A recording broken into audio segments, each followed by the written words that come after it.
یہ اس کا وعدہ پورا ہو کر رہے گا۔ یہ قرآن تو نصیحت ہے، سو جو چاہے اپنے پروردگار تک پہنچنے کا راستہ اختیار کر لے۔ تمہارا پروردگار خوب جانتا ہے کہ تم اور تمہارے ساتھ کے لوگ کبھی 2/3 رات کے قریب اور کبھی آدھی رات اور کبھی تہائی رات قیام کیا کرتے ہو،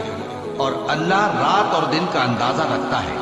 اس نے معلوم کیا کہ تم اس کو نبھا نہ سکو گے، تو اس نے تم پر مہربانی کی، بس جتنا آسانی سے ہو سکے اتنا قرآن پڑھ لیا کرو۔ اس نے جانا کہ تم میں بعض بیمار بھی ہوں گے اور بعض اللہ کے فضل یعنی معاش کی تلاش میں ملک میں سفر کریں گے اور بعض اللہ کی راہ میں لڑیں گے، تو جتنا آسانی سے ہو سکے اتنا قرآن پڑھ لیا کرو،